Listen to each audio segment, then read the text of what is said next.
Hi everyone, welcome. Tomorrow I'm going to fry some pork chops. These are boneless pork chops. I've already washed and dried them. And I'm going to use my standard ingredients. I got black pepper, garlic powder, onion powder, and some Lorry seasoning salt. This is usually my mainstay for almost every protein.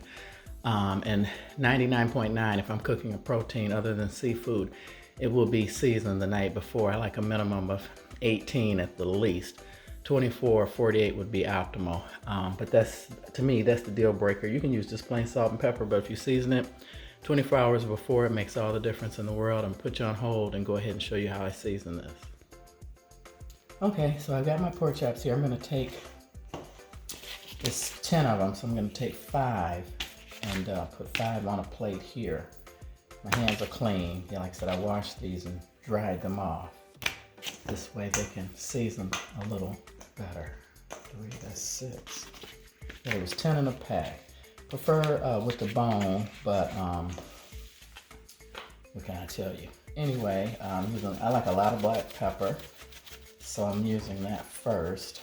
And I try and do both sides the same. So when I pick up the pepper, I like to get everything at one time. I'm just kind of rotating it and getting it all seasoned. And yeah, like I said, if you use just plain salt and pepper, anything tastes better if it marinates. Most chefs will tell you 6 hours is sufficient. I don't think so. I think it needs longer than that. I'm not using any other salt, just the Lorry seasoning salt. I'm using garlic.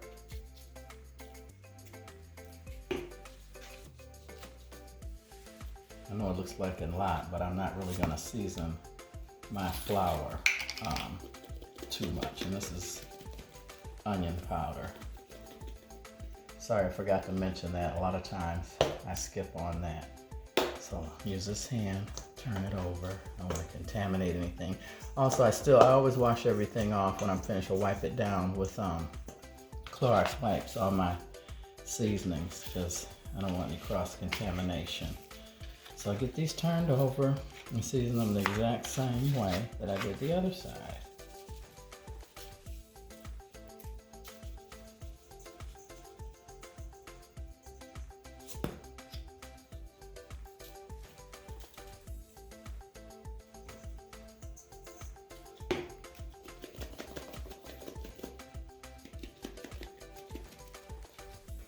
I know it looks like a lot of seasoning, but trust me, they gotta be seasoned. It's not a lot, considering I'm not using any regular salt. Seasoning salt has garlic, paprika, and all kinds of other stuff in there also. Okay, so there it is, got them all seasoned. Now what I'm gonna do is take them and put them in a Ziploc bag. I'll put them all in here like this. Dump the extra seasoning in there. Mess them around a little bit, like so. Make sure they're all coated really good. And then I'll put them in the Ziploc bag and get these all ready to cook for tomorrow. I'm just gonna fry them, nothing special. So here you go, this is how I do it. And then I put these in a Ziploc bag and put them in the fridge. So I'll see you guys in 24 hours. Welcome back. Here we are 18 hours later. I've got my pork chops here. They've been sitting out about an hour. I've heard a couple chefs, I gotta give you a little education tidbits, say that they should come to room temperature, shouldn't take stuff right out of the refrigerator and start cooking it. And as you saw in the earlier clip, I marinated these last night, put them in the refrigerator. So I'm gonna be using 1 cup of all-purpose flour. This is empty because it's already in my cast iron skillet getting warm. Got my cup out, and that's about 3 tablespoons of lemon pepper that I'm gonna add to this bag and flour the pork chops. So stay with me, I'll be right back. Hey guys, okay, I got a cup of flour in the bag, and then it's about 3 tablespoons of lemon pepper. I'm just gonna go ahead and mix that together and put the pork chops in there. Just gonna I'm not trying to have a big thick coating on there, it's just something to fry them.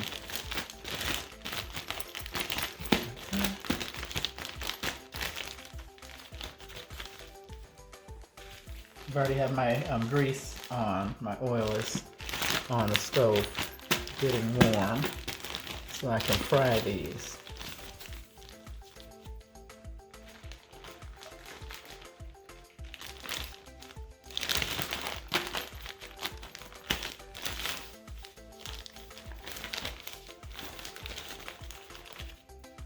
so you see the gist of it.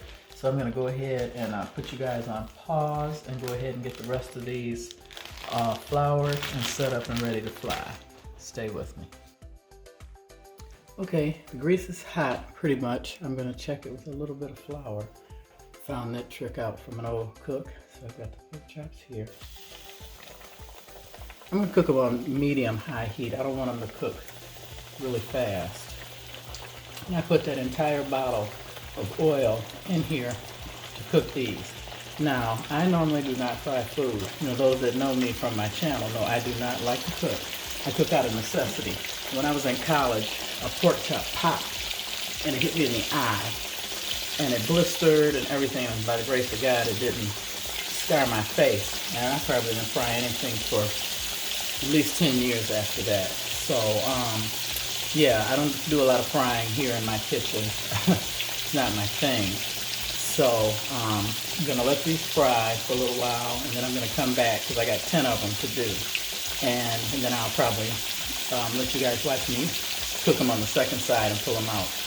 And see this. What's really good about this, like I said, this recipe, or any meat that I cook, protein, is the seasoning and overnight. And the recipe that's highly requested is my mother's fried chicken recipe, which I was going to cook for you tonight. But unfortunately, they didn't have any chicken at the grocery store, and nobody was getting ready to go to 3 or 4 grocery stores. And oh, we only eat breasts and wings.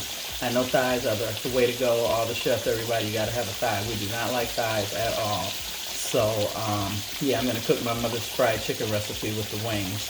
And I know a lot of people are waiting for it, but I don't have it after all these years because my mother insists on cooking her own chicken. It's not like Kentucky Fried Chicken, but it's iconic. Once you've had it, that's the way you want your chicken. So I'm going to put you guys on pause and then let some more of these cooking get back with you. Okay, so I've timed it. They've been cooking about 3 minutes on each side.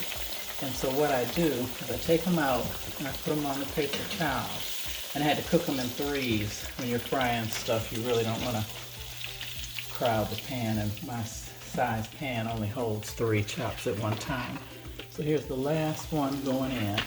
And what I do is I like to black them as soon as they come out with a paper towel and get the excess grease off of them.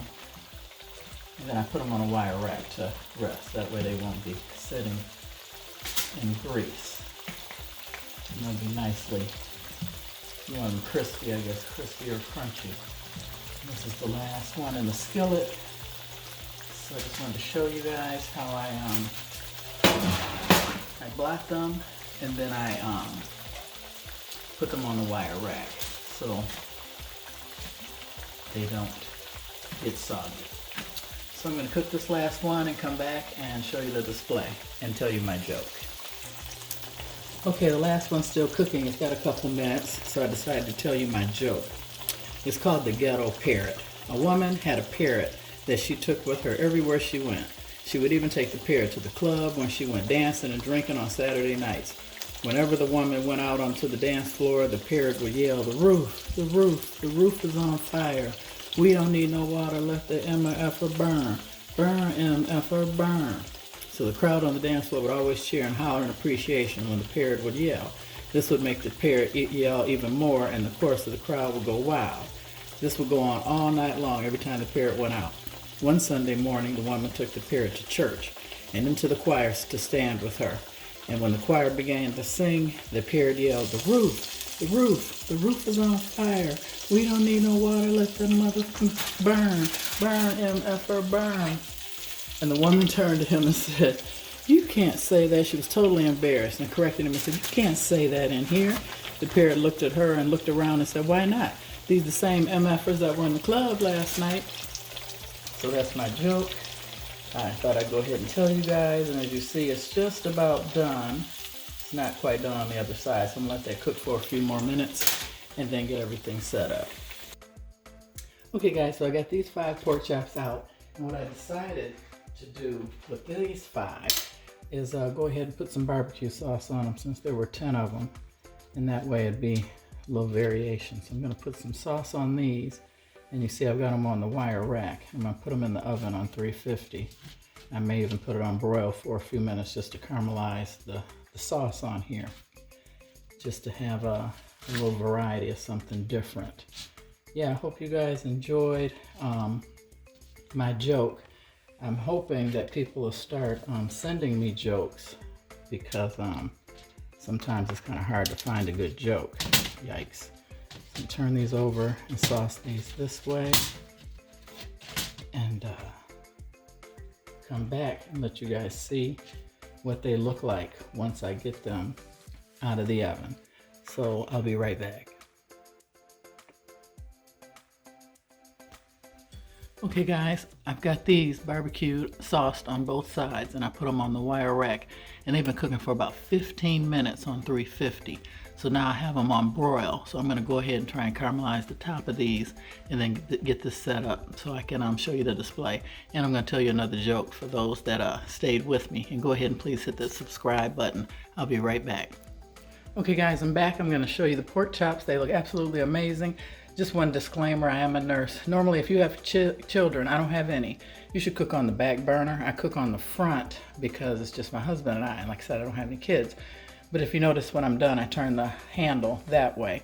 I have an electric oven, it's still hot. I leave the pot there, or the skillet, so I know that it's still hot and I don't touch it or lay a paper plate on top of it. But if you have children, cook on the back burner, and always have the arm another way. So here's the pork chops. I've got them done. These are barbecued and these are regular fried. What I did was I put these back in the oven on 350 for 15 minutes. Then I put them under the broil light, and there they are. Check out my method. Always try and season your meat ahead of time. Trust me, you'll thank me for that. Just makes all the difference in the world. Like I said, even if it's just salt and pepper, because a lot of people old school do that and the meat is still seasoned and it's good. When you ask them what's on there and they tell you just salt and pepper, but it's probably sat a couple days in the refrigerator, at least 12 to 24 hours. Okay guys, here's my second joke. A burglar breaks into a home in a neighborhood in the middle of the afternoon. He immediately ties the woman up and holds the man at knife point. He demands all their property, gold, jewelry, everything they have. The man is crying. He says, please, please, let her go. Please untie her. Whatever you do, you have whatever you want. Take anything, just to untie her. And the man says, the burglar says, man, you must really love your wife. He says, no, that's not my wife. That's the neighbor's wife. My wife will be home in a few minutes. That's the second joke for you. So thanks so much for watching. God bless, and have a good evening.